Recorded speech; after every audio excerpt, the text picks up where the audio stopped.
হয় বিগত 7 মাহে বন্ধ হৈ আছে অসমৰ অন্যতম লাভদায়ক উদ্যোগ প্ৰতিষ্ঠান উত্তৰ পূব কয়লাক্ষেত্ৰ মাৰ্ঘেৰিটা। আজি মই উপস্থিত আছোঁ কোল ইণ্ডিয়া লিমিটেড মাৰ্ঘেৰিটাৰ মুখ্য মহাপ্ৰবন্ধকৰ কাৰ্যালয়ৰ সন্মুখত আৰু এই মুখ্য মহাপ্ৰবন্ধকৰ কাৰ্যালয়ৰ সন্মুখত আজি দেখিবলৈ পোৱা গৈছে উত্তৰ পূব কয়লাক্ষেত্ৰৰ মাৰ্ঘেৰিটাৰ সৈতে জড়িত শ্ৰমিক কৰ্মচাৰীসকলে এক অৱস্থান ধৰ্মঘট কাৰ্যসূচী ৰূপায়ণ কৰিছে। যিহেতু মোৰ সতীৰ্থ মই প্ৰাঞ্জলে ইয়াৰ সমগ্ৰ দৃশ্য ইচ্ছা নিজৰ দৰ্শকসকলক আজি দেখুৱাব। যিহেতু বিগত 7 মাহে বন্ধ হৈ আছে উত্তৰ পূব কয়লাক্ষেত্ৰ মাৰ্ঘেৰিটা।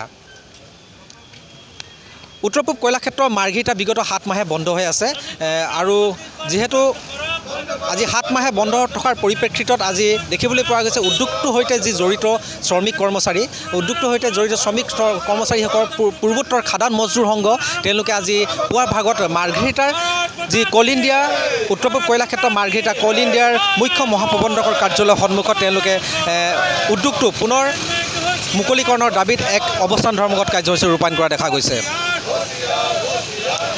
এটা কথা ইচ্ছা নিজৰ দৰ্শকসকলক মই অৱগত কৰিছোঁ যে বিগত সময়তো তেওঁলোকে এই শ্ৰমিক কৰ্মচাৰীসকলে বিভিন্ন প্ৰতিবাদ সাব্যস্ত কৰিছিল উদ্যোগটো পুনৰ মুকলিকৰণৰ দাবীত, কিন্তু আজি পৰ্যন্ত কোনো উদ্যোগটো পুনৰ মুকলিকৰণ হৈ নুঠিল।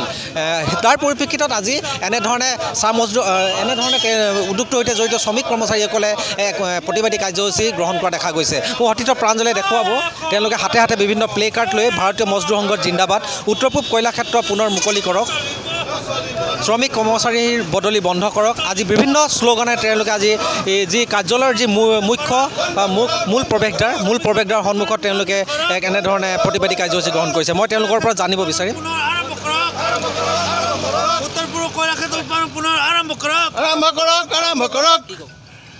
কি সুধিব?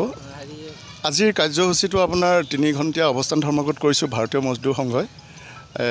ইছ্যুটো আমাৰ এইটোৱে যে কোল ইণ্ডিয়া উৎপাদন খুলিব লাগে আৰু মাছ ট্ৰেন্সফাৰ যিবোৰ কৰিব বিচাৰিছে মেনেজমেণ্টে সেইটো আমি বিৰোধ কৰিছোঁ। ডিব্ৰুগড় লোকসভা সমষ্টি সাংসদ আমাৰ ৰামেশ্বৰ তেলী ডাঙৰীয়াই অলপতে এটা কথা কৰিছিল উল্লেখ কৰিছে শীঘ্ৰে মুকলি হ'ব।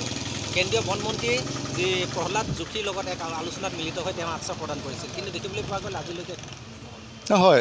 এটা প্ৰক্ৰিয়া এতিয়া যিটো নেকি বহুত দিনৰ আগৰ ধৰক 2003 চনৰ পৰা যিটো মানে আমাৰ বিষয়াসকল কিছু বিষয়া আৰু ফৰেষ্ট ডিপাৰ্টমেণ্টৰ কিছু বিষয়াৰ লগত যিটো মনমালি নহয় যিটো কাম চলি আছিলে, এতিয়া আমাৰ অসম চৰকাৰে হয়তো অকণমান সময় লৈছে মানে চব ক্লিয়াৰ কৰি পেলাই মাটি প্ৰদান কৰিব আৰু সেইটো চলি থাকিব। অকণমান সময় লৈছে হয়তো আমাৰ যিটো ভাৰত চৰকাৰ আৰু অসম চৰকাৰ আমি অনুৰোধ কৰিম যে অতি সোনকালে আমাক মাটি প্ৰদান কৰিব লাগে আৰু আমাৰ NECটো খুলিব লাগে নৰ্থ ইষ্ট। হয়, দেখিবলৈ এটা কথা উল্লেখ কৰিব লাগিব ইচ্ছা নিজৰ দৰ্শকসকলক মই উল্লেখ কৰিছোঁ যে অলপতে ডিব্ৰুগড় লোকসভা সমষ্টিৰ যি সাংসদ ৰামেশ্বৰ তেলীদেৱে কেন্দ্ৰীয় বন মন্ত্ৰী প্ৰহ্লাদ যোশীৰ সৈতে এক সুকীয়া আছুতীয়া সাক্ষাৎকাৰত আলোচনাত মিলিত হৈ শীঘ্ৰেই উত্তৰ পূব কয়লাক্ষেত্ৰ মাৰ্ঘেৰিটা মুকলি কৰা হ'ব বুলি আশ্বাস প্ৰদান কৰিছিল, কিন্তু দেখিবলৈ পোৱা গৈছে আজি পৰ্যন্ত সেই আশ্বাস কিন্তু কাৰ্যত পৰিণত নহ'ল। আজি পৰ্যন্ত মুকলি নহ'ল উত্তৰ পূব কয়লাক্ষেত্ৰ মাৰ্ঘেৰিটা। মোৰ সতীৰ্থ প্ৰাঞ্জলৰ সৈতে উজ্জ্বল চৌধুৰী, ঈশান নিউজ।